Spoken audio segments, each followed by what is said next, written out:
anybody else.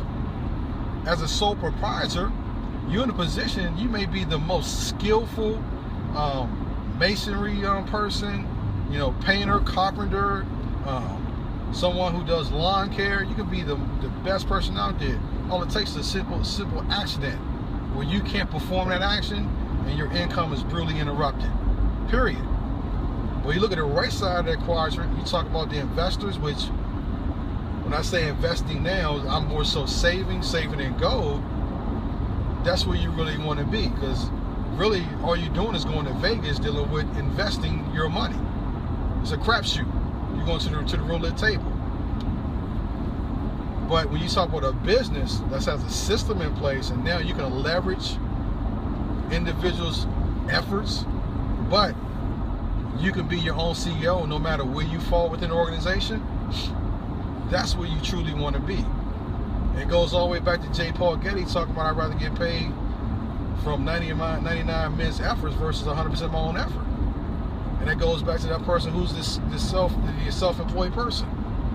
The same scenario. Something happened to you, your income is gone. But if you have a business in place, you have 100 people on your team that's building and building for their own families, and something happens to you temporarily, you still have 99% of your income secure. And sometimes it even goes up because you got some strong runners on your team. We got to educate people about that.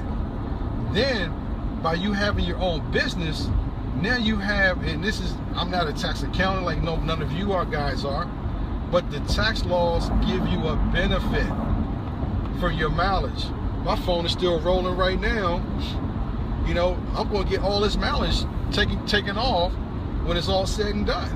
And if I really want to do it, I could file my taxes on a quarterly basis to get my money back every quarter if I wanted to. You do that? Oh yeah, you can file on a quarterly basis. Yeah. I thought it was only like once a year. Nah, man, you do that on a quarterly basis. So if you really want to get your money back, just file it every quarter. See, that's the thing they don't tell you though. They don't tell you. You go to college to learn about how to be successful in your job, but you don't learn how to be successful in your household. There you go. It's crazy because that's what Mr. Thompson was talking about. Why you gotta go to school to get this degree to work for this job, but then once you get the job, you still gotta go back to school for like a 6 weeks course to learn some more. Why couldn't they teach you that while you was in school?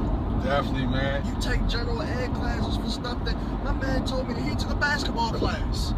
You took a basketball class, okay? That basketball class that does not have anything to do with your science that you're doing, unless you're physical science, but I don't know physical science in terms of bones and people's bodies and stuff. So like, if you're doing a class that's completely irrelevant, why are we spending that money? When that money could have been, so you just basically spent more money while you was out of school. You went all the way through school, spent that money just to get out of school, to work at a job, and now you gotta go back into school and spend more money just to stay with that job. Because if you don't stay with that job, they're gonna be like, okay, we'll get rid of you or demote you to a lower position and less pay, and bring in another guy who has that experience or is willing to pay for that experience. Yeah. That's the thing I don't understand. And with the network marketing in general, I've known ever since I applied for my first job, my father told me, it's not about what you know, it's about who you know. And so I don't understand why people don't take that same concept into network marketing. It can be the same thing. Because like I said, we was talking to Mr. Dwayne Taylor yesterday, he was definitely telling us, be a presenter of the information. So it's like, you don't even have to really know exactly the ins and outs, but who you know. Does the guy next to you, does he know the exact? Because even if you bring that dude to, even if somebody brings you somebody, you know what I'm saying, and you necessarily do a lot of the work, that person is still going under you indirectly, but he's still helping out your organization. No doubt. So it's like, why can't we take the who you know aspect and also put in network marketing? Because we're not network marketing in connections. Who do you know? Well, one big issue, not a big issue, but another concern that we got was, this is a finesse, this is a scam. Somebody is going to be at the bottom that's getting cheated out of their money. I was like, how is it a finesse when you're literally helping your family become financially free? Like, we're doing something that no one in your family has ever done. Like, if you look at it, you're literally telling your parents this is a way to free themselves from all the debt they have, the mortgage, the car notes. But it's like, I didn't understand that one, because he was like, what would Donald and AJ? It was the stereotypes that was hitting them first, because they want to say the slang term now is finesse. I guess it's a finesse, you know. Getting over somebody. Yeah, getting over somebody, I guess you want to say, because I'm still not 100% on what he necessarily means by finesse. You know what I'm saying? So that's why I mean finesse. I think he's going for like the stereotypical pyramid scheme. The biggest finesse, my personal opinion, is going to college. Yeah. Okay, that's the biggest finesse. You guys just hit on it. You're taking courses that you're never going to have to use when you get out. So what they're doing, they have a program in place for four additional years, because you already had to do at least 12, and sometimes if you can get a GED, you got to do it. But GED is harder to get a daggone GED than get your daggone high school diploma, because they make it harder for people. But you went to school for 12 years, then you're doing another 4, a total of 16, to go and get a quote executive position job. Right now, the biggest industry with the most debt is now educational system. It's bigger than the housing market now, because kids are coming out of college with $125,000 or $60,000 in debt and can't even get a job that's going to help them to pay the daggone debt out. That's the biggest finesse right there in itself. I'm a great example of college finesse, because my major is e-commerce, and they're teaching me theories to go work so I can get a good job at an e-commerce company. And by the same time they're teaching me how to get a good job at an e-commerce company, I own my own e-commerce company and get tax benefits just like every other company. It blew the professor's mind. And I was telling my teacher that I said, you're teaching me these theories of what to do so I can go out here and get it, so I can pass this class and get a good job at an e-commerce company when I'm already the owner of my own. Man, that's slapped upside her head. That's huge. And I was like, that's the biggest finesse there is, because I'm the owner of my own, and you trying to teach me how to go I can go work for one. And then he passed that gold around that you gave him. That's what that was for. Yeah, I do that. I use that example in my presentation. I didn't say college was a finesse in that presentation, but it is a finesse, because it's finessing me, trying to teach me on how to go get a job in the e-commerce industry when I own my own e-commerce company already. What can you teach me if I'm the owner? I mean, you can teach me things, obviously. I can still learn, but I'm the owner of one already. I have tax benefits. I have my money even coming in euros. Right. I'm getting that international money. Exactly. So I mean, you can't. It's not even being taxed.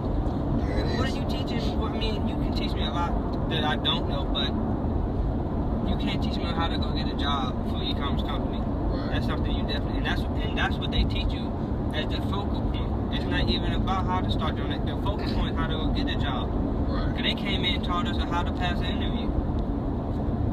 Wow. Remember I told you guys, I know I told JT this before, my goal is to put you guys in a position, man, that you guys, while you're still in college, I want you guys to make more than a friggin' professor. So that you can go in there with that swag and that attitude, like, look here, professor, or doctor such and such. Doctor. Right. I have my own business. I can go anywhere, man. It don't matter. I don't know if anybody else. Where do we see that sign for Valero? So I think it must be up here. That's the sign. Let me go right here real quick, bro. Okay. Let me see if I can find that rest stop here. That sign right there. Oh, I'm good. I can wait. Okay. Yeah, I ain't pressured. Okay. Water damage. Okay, that Valero, that 0.5. Okay, that's cool. Yeah. My goal, man, I want to get y'all in a position before y'all graduate, man, that you're making equivalent or more than the friggin' professor, man. Because what can you really teach me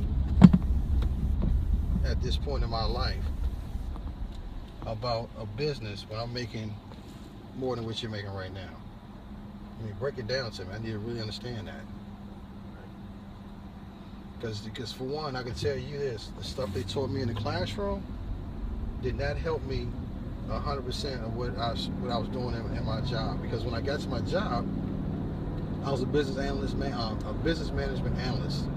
So I had to learn how to do graphs, presentations, Word documents. I was doing all the different legwork from the stuff that we gathered in the railroad industry. Because none of us, even people who had master's degrees that came in and worked in the company, they had no idea what to do. So they had to send us to training in a Microsoft Office program for 2 months to learn those concepts to come back and do our job. Then when I met Talix, going in doing my training, he's the one that taught me network marketing. The business said, Brian, you know, you probably had the most prestigious company in Roanoke. And after I've got a chance to know him well, I was like, man, I'm making $28,000 a year. He's like, yeah, that's better than a lot of people in this area. But I'm gonna be honest with you, Brian, I make that on a monthly basis. I'm like, what? I said, I knew it was something about you because you gave me your card that says CEO. And I was under the impression that you had to be old and white to be a CEO. You follow me? Mm-hmm. This dude, Indian, 20 years old, and I'm like, you making the same amount of money as your age right now. When I started learning that, I made the most money, started making the most money from my jobs because of what I learned in network marketing. A lot of people don't even get that, man. I'm gonna go with the head too. Y'all going there? Yeah, I'm going there.